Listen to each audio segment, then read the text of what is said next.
Okay, we're starting the aspects today, and we've got most of the main factors. I mean, the main things in your chart are the planets colored by the sign. The sign of the zodiac comes in and influences the function of the planet. It puts its attitude into it. So each of the categories for each of the signs has its own point of influence on the planet. The planet is the energy or the multifaceted function. And once the planet picks up the attitude of the sign, it throws its energy into the affairs of the houses, into above, below, rising, setting, into all the categories of the houses. So we have it colored by the sign affecting the planet going into the houses and going into the from the heavens down into the earth. So this is the basic factor, and all the basic things in the chart are there. Regardless of what aspects are going on, you still have to use the planet in the house, in the sign in the house, as best as you're able to. You have to build up the quality of the sign on that for that planet as best as possible. You have to use it in the affairs of the houses as best as possible. And this is an ongoing puzzle in one's life. We're always evolving, refining, fixing, improving, working with our planetary energies. So the aspects are not really defining what needs to be done. The solution is always in the planets and in the signs and in the houses. That's the main thing. But the aspects, it's kind of like I'm here teaching, you're listening to the class. You're your own person, you're your own matrix, you're who you are, I'm who I am, and we're communicating between it.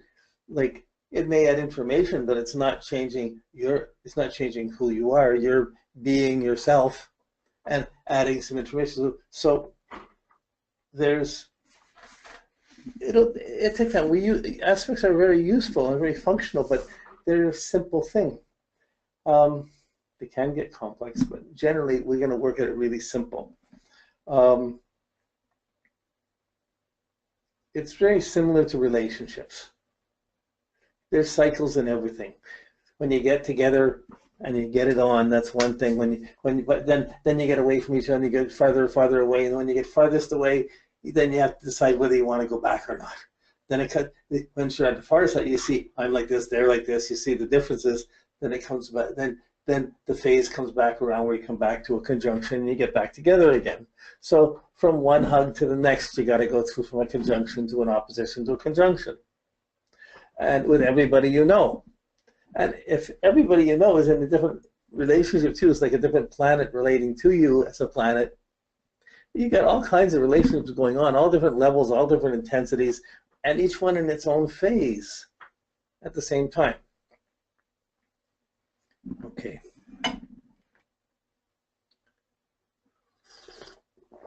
So up till now, in this session, when we did the moon phases, yeah, that's another thing. Okay. You have, it's like in a relationship, you have time when you're right together and you're being really in each other's arms, and you have the part where you're furthest away, and those are exact type of moments. There's phases in between the moments. So here's the extremes, and then here's the phase of after being together, we're going to go out and do things. After being apart, we're going to try and move the phase of moving back together. So there's phases with every aspect, with the whole aspect cycle. So really, every planet is always in a relationship to every other planet.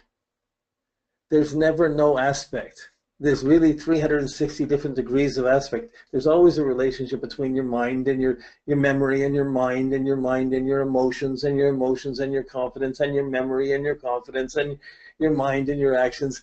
They're always interconnected. It's our nervous system. We're interconnected like this. So it's not like the aspect is going to define the relationship. It just describes a phase that it's going through, a moment in a cycle that it's going through, or a period in a cycle that it's going through. But the idea that there's 360 degrees, there's always a relationship between each planet to each other. Why I'm saying this is because what's traditional in astrology is that we think of aspect, oh, there's a square, or there's a trine, or there's an opposition, or there's nothing. There's no aspect. It's not possible for there to be no aspect. It's not possible for there not to be the relationship between two, unless there's a physical damage. But still, even if physical damage, because those planets are still in your consciousness, and these different layers of consciousness are set up and interwoven with each other like this. So that's the first misconception to overcome. There's always an aspect between each planet, and it's not so much good or bad. It's easy or difficult. There can be stress, there can be tension, it can be easy, it can be difficult, it can be lazy. So like, it's just we notice the more stressful or extreme, whenever something's tense or stressed, we notice it more. So it stands out more. So a stressful aspect will stand out more. There's certain points around the phase of a cycle that there are more stressful points than others.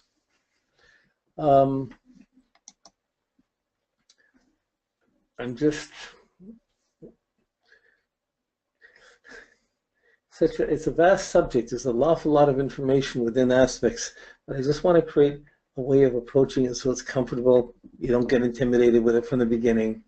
And so like with relationships, if you have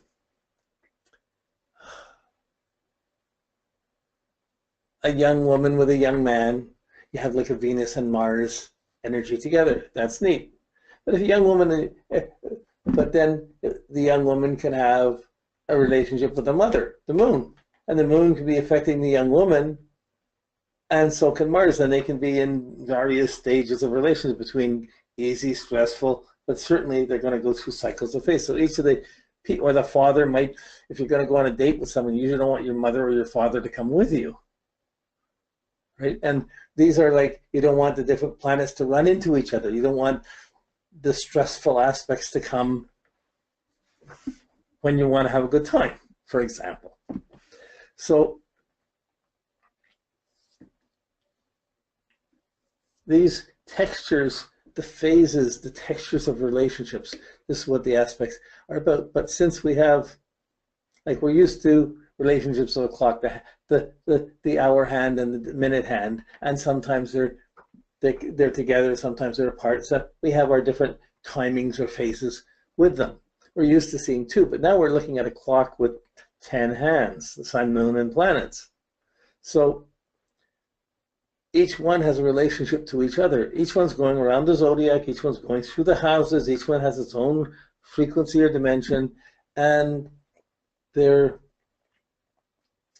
have a relationship to each other. So if you're sitting in a room with 10, with like a classroom or a conference room with 10 people, there's 10, the speaker's there, but the speaker has a relationship to each of the other 9 people.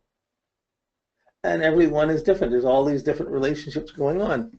So that's like our chart. So it's a fairly detailed process to sift them all through. But I first want to go through just some definition, some understandings of the aspects. Okay, in any cycle, it's a basic logic with the signs, with the houses. There's the lightest moment and there's the darkest moment. There's always 2 extremes in any cycle. And when we're coming to the aspect cycle, we usually use the sun and moon as the example because it's the most glamorous example we have. We see it the most clearly. But there's always 2 points in a cycle. There's between 2 planets. There's a point where 2 planets moving around the sun, or the sun and the moon, seemingly moving around the earth. There's a point where they will come together and they'll be in conjunction. There's a point when they'll be opposed to each other, as far away from each other as they can be. So this happens to people, it happens to planets, it happens to the different layers of our consciousness to each other. So sometimes if a connection is, if two planets are far away, that connection between those layers of consciousness can seem in the background, but there's something else that's making more noise and coming to the foreground.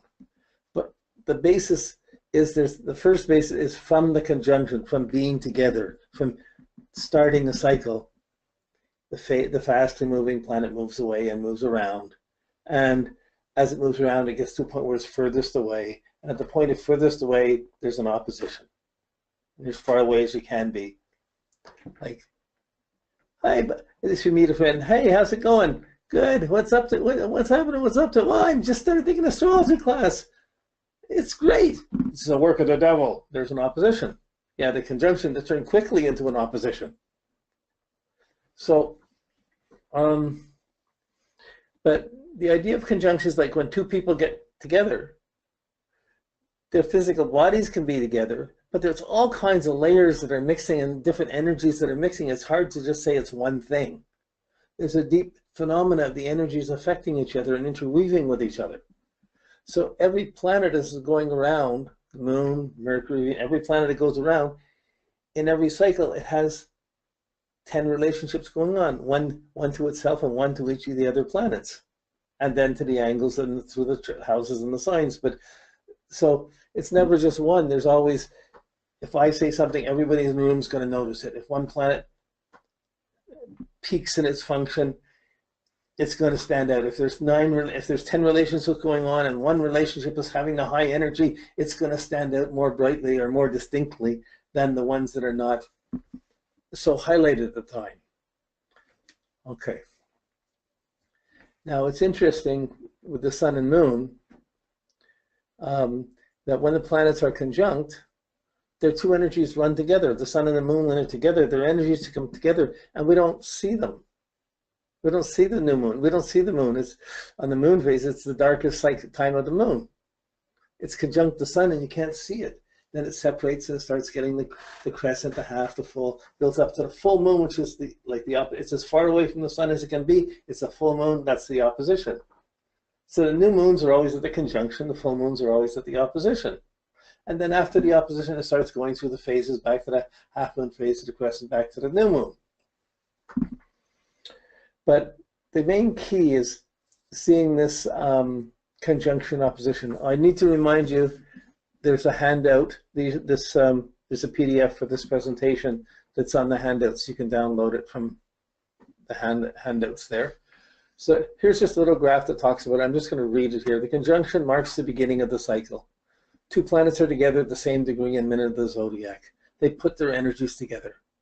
This is the point of maximum influence and activity. Both energies are merged together like the new moon. It's the greatest darkness of the cycle. It's the seed moment that sets the rest of the cycle in motion.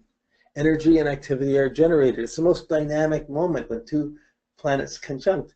It's getting the attention. So if there's 10 planets and 2 are in conjunction, everyone's noticing the 2 in conjunction. So if 10 people are sitting in the room and 2 people are kissing, everyone's noticing the 2 people that are kissing, usually, or it stands out as a highlight.